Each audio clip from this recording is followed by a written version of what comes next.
Every era had killers, but these men were different. These weren't soldiers following orders. They were forces of nature that entire armies couldn't stop. 8 warriors, 8 impossible records. Let's go.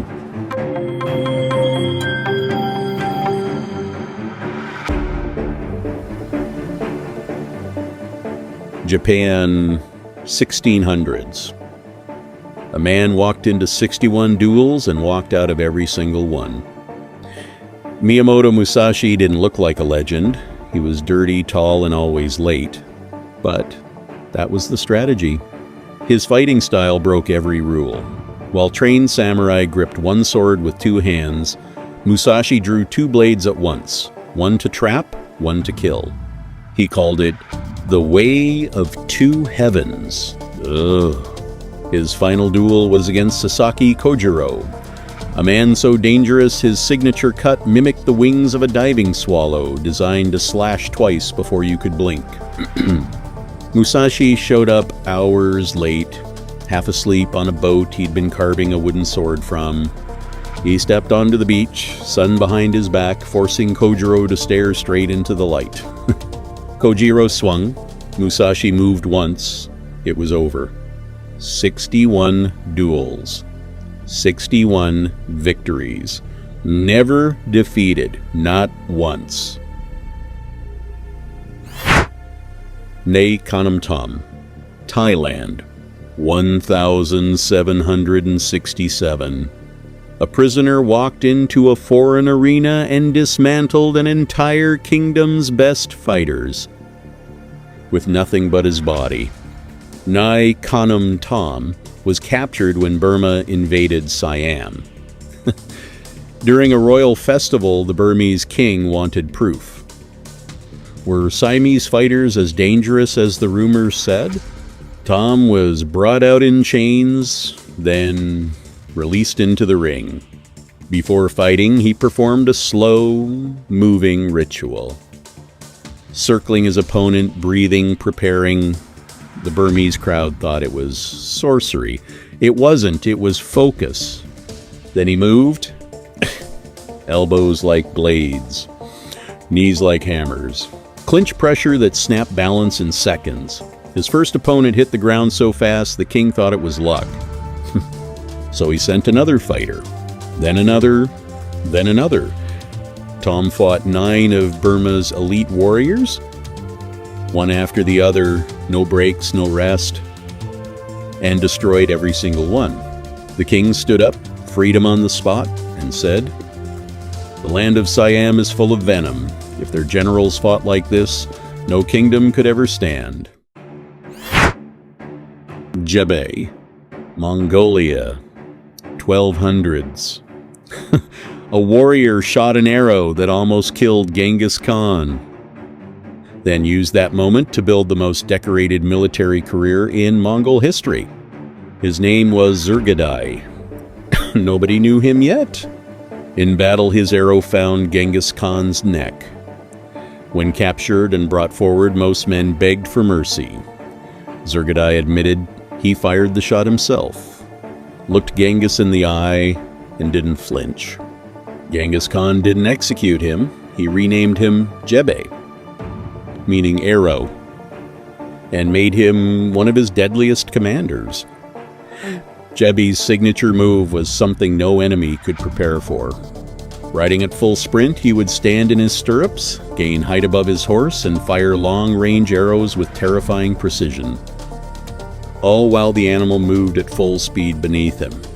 Against the Naimans, he rode ahead of the entire Mongol army alone. Straight into their front line, fired into their ranks, then turned and ran. When they chased him, he twisted backward on his horse and shot his pursuers dead without slowing down. He led them straight into an ambush they never saw coming. Jeb destroyed kingdoms, left tens of thousands dead. And it all started with one honest arrow. Shaka Zulu, South Africa. Late 1700s, one man redesigned African warfare from the ground up. and then used it to swallow 40 tribes whole. Shaka was born unwanted, mocked as a child, raised on the edges of his own people. That rejection turned into something terrifying. He threw away the long-throwing spear every Zulu warrior carried, replaced it with a short, wide-bladed stabbing spear. Closer range, no throwing. Get in, get under, push up, and finish it. He built the bullhorn formation, a strategy so clean it still gets studied today. His strongest warriors hit the enemy straight in the chest, locking them in place. Then 2 flanking columns sprinted wide on both sides, curling inward like closing hands.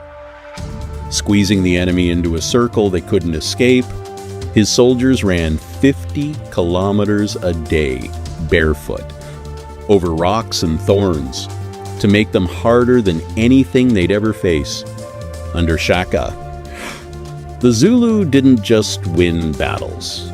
They absorbed nations, 40 tribes, 250,000 square kilometers of territory, all taken.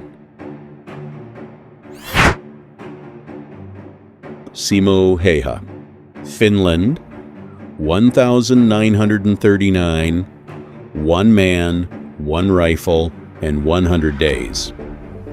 And the Soviet Union couldn't kill him no matter how hard they tried. Simo Heha was a farmer, 160 centimeters tall, quiet, unremarkable. When the Winter War began, he walked into the snow and didn't come back for months. He refused a scoped rifle. The scope catches light. Light gives position.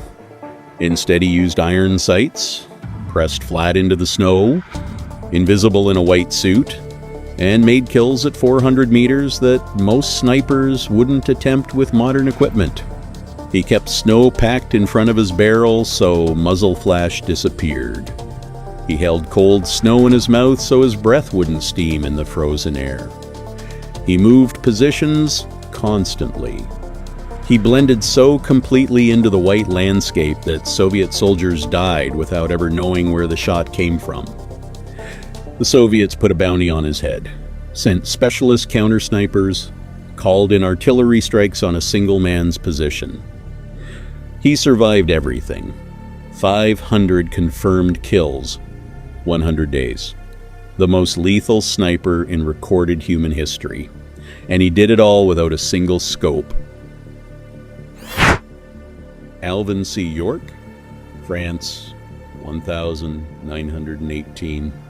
A Tennessee farmer walked into a forest, got ambushed, watched his friends die, and then single-handedly dismantled an entire German strongpoint.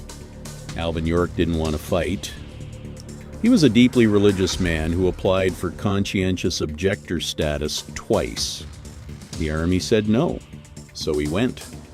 During the Meuse-Argonne offensive, his 1-7-man squad pushed behind German lines to silence machine gun nests. German MG-8s opened up from high ground. 9 Americans were killed instantly. The rest were pinned. York crawled forward alone. He moved through blind spots, used the terrain like cover, flanked the German position from the side they weren't watching, and started shooting. 6 Germans charged him with bayonets. He switched to his pistol and dropped all 6 using back-to-front shots, so that the men in front didn't see the men behind them falling, and kept coming forward until there was nobody left. A German major stood up to surrender. York kept his rifle on him and ordered the major to call in his men. One by one, Germans came out of the trees. When York marched back to American lines, he had 132 German prisoners walking behind him, 35 machine guns silenced, and somewhere between 20 and 25 enemy soldiers killed. Alone, in a forest, in a single morning. Marcus Cassius Sceva, Greece, 48 BCE. A Roman centurion stood alone in a doorway and held back an entire army with nothing but a sword and a shield full of arrows. Marcus Cassius Sceva was Julius Caesar's frontline centurion, the kind of soldier who was placed at the most dangerous point because commanders trusted him to hold it. At the Battle of Dyrrhachium, Caesar's outnumbered forces were defending a line of small hilltop forts. Pompey's army launched a full assault, thousands of men pushing towards Scaeva's position. The Romans around him broke or died. Scaeva did not move. He stood at the gate, a bottleneck barely wide enough for 2 men, and turned it into a killing ground. His shield absorbed over 200 arrows, so many that the shafts stuck out in every direction, turning it into a weapon in itself. Then an arrow punched through his eye socket and blinded him in one eye. He kept fighting. He held that doorway long enough for Caesar's reinforcements to arrive and retake the position. Afterward, Caesar gathered his troops and pointed to Scaeva. He declared him worth an entire cohort, breadth 480 men, by himself. Egil Skallagrimsson, Iceland, 900 south. A boy killed for the first time at age 7. By adulthood, entire halls feared his name. Egil Skallagrimsson came from a family already known for berserker rage. The kind of fighter who stops feeling pain mid-battle and becomes something closer to a force of nature than a man. At 7, a boy mocked him during a game. Egil went home, came back with an axe, and split his skull. At 12, 2 grown men insulted him in a tavern. He flipped the table, drew a knife, and killed both of them in front of everyone present. As an adult, the berserker fury came on him fully. He charged into battle screaming, swinging an axe heavy enough to split shields with a single blow, absorbing hits that would have ended anyone else. His defining moment came at night. 12 armed men broke into his hall to kill him in his sleep. Egil grabbed his axe in the dark. No light, no preparation.